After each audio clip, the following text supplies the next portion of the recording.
നിങ്ങളൊരു നല്ല പേരൻ്റ് അല്ലെന്ന് പറഞ്ഞാൽ സമ്മതിക്കാമോ?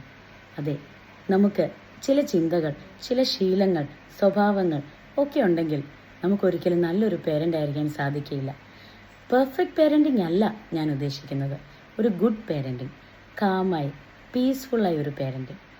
സ്വയം സ്നേഹിക്കുവാനുള്ള കഴിവില്ലെങ്കിൽ നമ്മെ തന്നെ മറ്റുള്ളവരുമായി കമ്പയർ ചെയ്ത് വില കുറച്ച് കാണുവാനായി ശ്രമിക്കുന്നവരാണെങ്കിൽ, മറ്റുള്ളവരുടെ നന്മയിൽ അസൂയയില്ലാതെ നോക്കിക്കാണുവാൻ സാധിക്കുന്നില്ലെങ്കിൽ, ഈ ലോക ജീവിതത്തിൽ നമുക്ക് ലഭിച്ചിട്ടുള്ള ചെറിയ ചെറിയ നന്മകളിൽ പോലും സന്തോഷം കണ്ടെത്തുവാൻ നമുക്ക് സാധിക്കുന്നില്ലെങ്കിൽ, ഇങ്ങനെ ചെറിയ ചെറിയ കാര്യങ്ങൾ പോലും നമ്മൾ എപ്പോഴും കുറ്റം കണ്ടുപിടിക്കാൻ ശ്രമിക്കുന്നവരാണെങ്കിൽ നമുക്ക് നല്ലൊരു പേരൻ്റ് ആവാൻ സാധിക്കുകയില്ല. നിങ്ങളിപ്പോൾ ഓർക്കും, ഞാൻ ഈ പറഞ്ഞ കാര്യങ്ങളും നമ്മുടെ സ്വഭാവവും പേരൻറ്റിങ്ങുമായിട്ട് എങ്ങനെയാണ് ഇത്ര ബന്ധപ്പെട്ടിരിക്കുന്നതെന്നല്ലേ? അതെ, ഒരു ഫ്ലോട്ടിംഗ് പേപ്പർ പോലെ, ഒരു മിററിൽ നോക്കുമ്പോൾ ഇമേജ് കാണുന്ന പോലെ നമ്മളെ നോക്കിക്കാണുന്ന, നമ്മളെ ഇമിറ്റേറ്റ് ചെയ്യാൻ ശ്രമിച്ചുകൊണ്ടിരിക്കുന്ന ചെറിയ കുഞ്ഞാൾക്കാർ നമ്മുടെ വീട്ടിലുണ്ട്.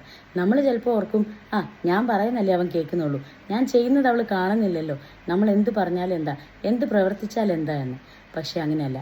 നമ്മുടെ എന്തെങ്കിലും ഒരു ചെറിയ പ്രശ്നങ്ങൾ വരുമ്പോൾ കുഞ്ഞുങ്ങൾ നമ്മളെ കാണുന്നത് നമ്മൾ ആ പ്രോബ്ലംസ് എങ്ങനെ സോൾവ് ചെയ്യുന്നു എന്നുള്ളതാണ് അവർ മനസ്സിലാക്കുന്നത്. അല്ലാതെ നമുക്ക് അവരോട് പറയാനൊക്കെ എളുപ്പമാണ്. എന്തെങ്കിലും ഒരു ഇഷ്യൂസ് വരുമ്പോഴത്തേക്കും, മോനെ നീ തളരരുത്, മോളെ നീ തളരരുത്, നല്ല ഉറച്ചു നിൽക്കണം, ബോൾഡായിട്ട് അത് ഫേസ് ചെയ്യണമെന്നൊക്കെ.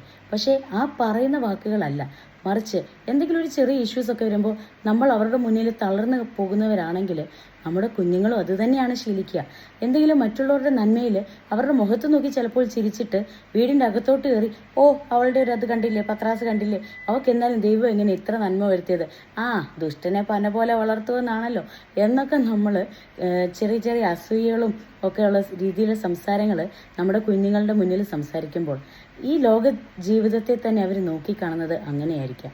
സോ നമ്മുടെ ആ ഒരു മറ്റുള്ളവരുടെ മുന്നിൽ വെച്ച് കാണിക്കുന്ന ഒരു ഷോ ഓഫ് ആയിട്ടുള്ളൊരു ബിഹേവിയർ അല്ല, നമ്മുടെ ക്യാരക്ടർ തന്നെ മാറ്റുവാനായിട്ട് നമുക്ക് ശീലിക്കാം. കാരണം നമ്മളുടെ പ്രവൃത്തി എന്താണോ അതാണ് നമ്മുടെ കുഞ്ഞുങ്ങളും ഇമിറ്റേറ്റ് ചെയ്യാനായിട്ട് ശ്രമിക്കുന്നത്.